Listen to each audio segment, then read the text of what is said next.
আমি যখন নিজে দেখেছি ওই মাটির নিচে এত বড় বড় নখ হয়ে গেছে এক একজনের, চুল দাড়ি গোপ মনে হচ্ছে জঙ্গল থেকে বেরিয়ে আসতেছে। রাতের বেলা যখন নিয়ে আমাকে ঘরের ভেতরে নিয়ে যেত, রাত 11টা, 11:30, 12টার সময় নিয়ে যেত, কারারক্ষী যারা দায়িত্বে আছে ওখানে জিজ্ঞাসা করতাম, ভাই কয়টা বাজে?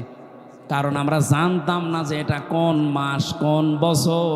এমনও মানুষ ওখানে আছে 14 বছর পড়ি আছে। আপনি ভাবতে পারেন একটা কবরের মতো জায়গায় চিন্তা মানুষ 8 বছর 10 বছর 14 বছর পরে বেরিয়ে আসতেছে। ও জানে না যে এখন কোন বছর চলছে, ও জানে না কোন মাস চলছে, তাও জানে না কোন বছর চলছে, ওর জানা নেই কয়টা বাজে কি বার আজকে, কিছু জানে না। এমন একটা জায়গায় আপনি 5 দিন যদি থাকতে পারেন আপনাকে আমি পুরস্কার দেব।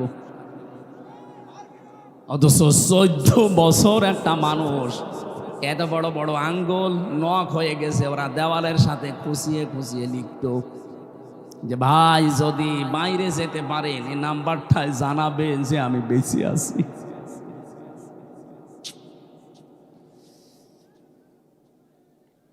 এত বড় কাজ আপনার করার পরও এখনো পর্যন্ত কোনো অনুশোচনা নেই, এখনো পর্যন্ত আপনি কোনো অনুতপ্ত হন না। আপনার বৃদ্ধি দিন যাচ্ছে আরো বাড়তেছে। নিজে নিজে মোবাইল রেকর্ড করে উল্টা পাল্টা কলগুলো মানুষের কাছে ছড়িয়ে আরো বিশৃঙ্খলা তৈরি করছেন।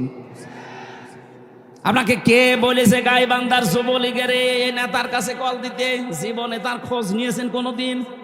আজকে বিপদে পড়েছেন, ঠেলায় পড়ে ঢেলায় সালাম করছেন।